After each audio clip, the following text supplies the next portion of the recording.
জানিয়ে দিল হাইকোর্ট। এই ব্যাপারে যদি কেউ যেচে চড় খেতে চায় খাবে।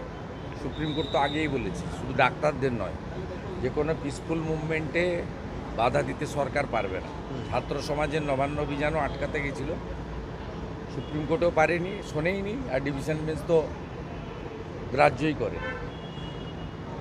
স্বাভাবিকভাবে রাজ্য সরকার জেনে বুঝে এগুলো করতে যায়, যদি লেগে যায়, ফাটকা খেলতে যায়, কেউ লেগে যায়।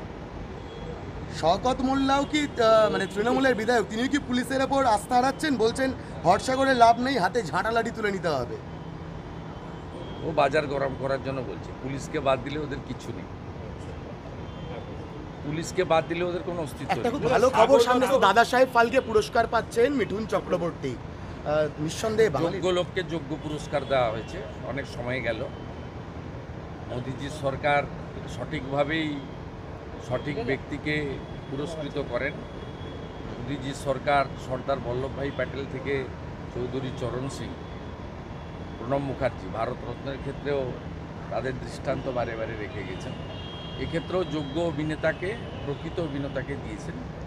বাংলা বাঙালি হিসেবে যেহেতু তার নামের সঙ্গে মিঠুন চক্রবর্তী এবং তার সঙ্গে কলকাতা বাংলার আত্মিক যোগ রয়েছে, আর তাছাড়াও আমি যে দল করি সেই দলের তিনি একজন অন্যতম বিশিষ্ট শুভচিন্তকও বটে, তাই আমরা গর্বিত, আনন্দ।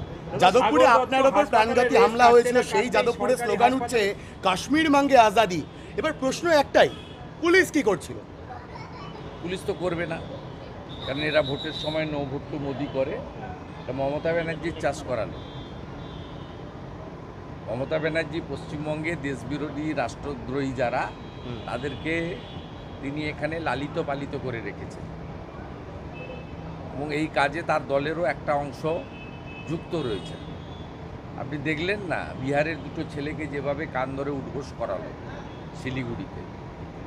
এটা তো সংকীর্ণতা, প্রাদেশিকতা, দেশের মধ্যে আরেকটা দেশ তৈরি করার যে অপচেষ্টা, এটা বহুত্ববাদে বিশ্বাসী ভারতবর্ষের ক্ষেত্রে বেমানান। সাগর দত্তর হাসপাতালে রেস কাটতে না কাটতেই সরকারি হাসপাতালে ফের জুনিয়র ডাক্তারদের নিগ্রহ, এবং এবার ঘটনাস্থল হচ্ছে ন্যাশনাল মেডিকেল কলেজ।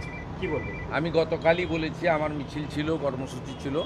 সমস্যার মূল হচ্ছে মমতা ব্যানার্জি। মমতা বন্দ্যোপাধ্যায়কে প্রাক্তন না করলেই কোনো সমস্যার সমাধান হবে না। কারণ পুলিশের যে কাজটা করার কথা পুলিশ করে না, পুলিশ দলের কাজ করে, টাকা তোলে।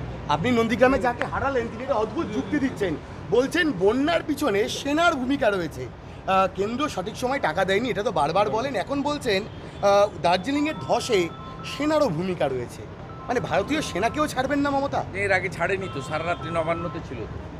সেনা যখন এখানে একটা সমীক্ষার কাজ করছিল, কত গাড়ি এক্সিট এন্ট্রান্স নেয়, সেই সময় তিনি সারা রাত্রি ধরে নবান্নতে ধর্ণা দিয়েছিলেন যে সেনারা এসেছেন। শুধু তাই নয়, যখন ভারতবর্ষের এয়ারফোর্স স্ট্রাইক করেছিল পাকিস্তানের ভিতরে গিয়ে, তিনি তখন নবান্নর গেটে দাঁড়িয়ে বলেছিলেন মমতা ব্যানার্জি প্রমাণ কোথায়। অত এ কথা আজকের নতুন নয়। যারা রাষ্ট্রপ্রেমী, যারা 26শে জানুয়ারি এবং 15ই আগস্ট দেশমাতৃকার পতাকা তুলেন, বন্দে মাতরম বলেন, জাতীয় সঙ্গীত গান, তাদের মধ্যে কিছু লোক মমতা ব্যানার্জিকে ভোট দেয়, তাদেরকে রিথিঙ্ক করতে বলবো। 15 মাস পরে পশ্চিমবঙ্গ বিধানসভার নির্বাচন হবে, একে সরান, আসল স্বরূপ প্রকাশিত হচ্ছে। দাদা আর